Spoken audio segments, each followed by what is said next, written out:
tere õhtust selle spordikeskuse saalist. Täna on 28. märts ja ees on meie Eesti saali meistrivõistluste poolfinaalide aeg. Täna kell 6:18:00 ehk 2 minuti pärast algab esimene poolfinaal siin Sõles, kus kohtuvad omavahel Tallinna FC Bunker Partner ja Tallinna FC Karabakh. Nii kaua kui meeskonnad valivad, kus nad mängivad, mis poolel nad mängivad. Karabahil oli võimalik natukene paremini lahendada, aga nüüd Mark Boskin ja Lev Wisman jääb valvama Marek Naali ja no siin ei tohi Deniss Nuk blokeerib Bunkeril Edvin Stjuf, Artur Bystrov, Trevor Elhi ja Bruno ja Karabahil Vadim Aksionov, Kirill Nesterov, hea löök Brunolt, tema vasak jalg on ka väga hea, nagu Deniss Nukovil parem jalg. Valmistab Bunker ette oma rünnaku söötudega, üritavad söötudega, aga ei tule välja ja Kuzmic ja millise värava lööb Roman Kuzmic. Sees on 1-0 Karabahhi kasuks, mängitud 5:39 ehk siis 6. minutil Roman teisel minutil ja teine ka teisel minutil ehk siis järjest lõid Bunker neid väravad.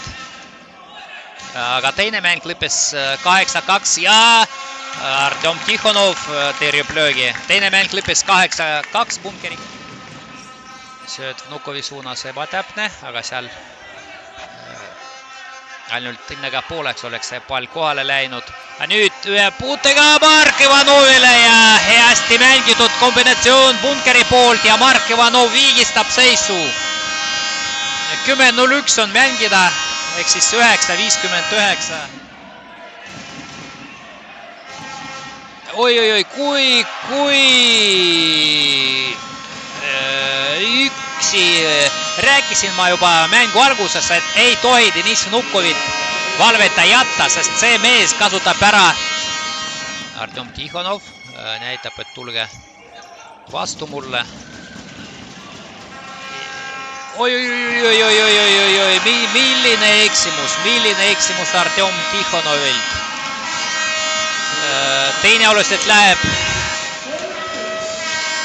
kirjaks oma värav, Dmitro Skrinnik rahustab mujale, viskas palli mujale. Pilk oli suunatud enam-vähem ja sinna kuhu ta viskas ja nüüd vaatab, ootab ja Vadim Aksionov ikkagi vähendab jah, kaotusseisu. Kirill Nesterovi kordusest võib-olla saame üle vaadata.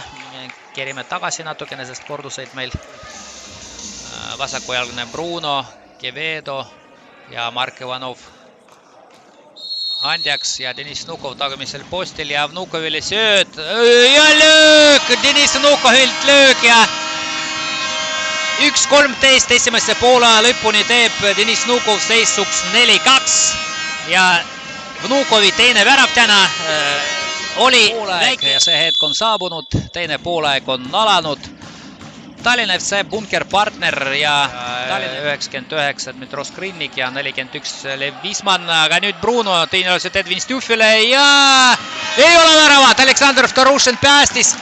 Sööt Lev Wismanile, temal on hea löök ja ei tohi, kui sa lööd peale, ei tohi magama jääda, sest tuleb kohe rünnak ja karistatakse seda jällegi fookuse kadumist. Ja kas jah, mängitakse teistmoodi ja Bruno lööb Bunkeri 6. värava ja seis on 6-2. Sööt Vadim Aksionovile.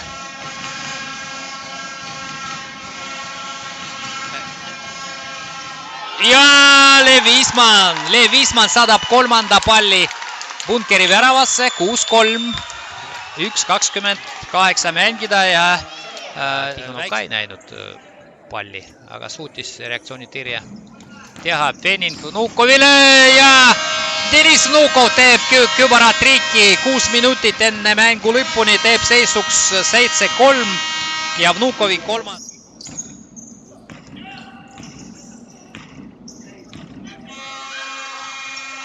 ja eksimus Aleksandr Vtorušinilt ja Bruno lööb 8. värava tänases mängus. Millega vastab Karabakh vastab ohtliku rünnakuga. Bunker Skrinnik lasi palli üle otsajoone ja Mark Boskin jälle alustab kiiresti Rubel Brunoga. Bruno 1-1 Aleksandr Vtorušiniga ja Bruno teeb ka küberatriki. Vnukovil oli hea võimalus siin oma 4. värava lüüa. Nüüd Kirill Nesterov vastab samaga nagu Deniss Vnukov. Ja seal 5-meetriline selline triipjoon ja Tihonov mängib Vnukoviga, lööb Deniss Vnukovilt täpselt talumisse nurka ja tahtis löögini jõuda. Ei tulnud välja.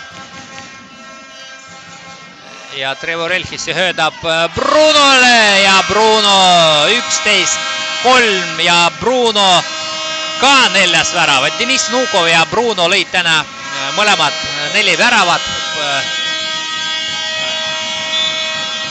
Huvitav, siin on seisab, et Saue riigigümnaasiumi võimla. Tavaliselt tavapärane koduväljak Karabahhil ikkagi on Kiili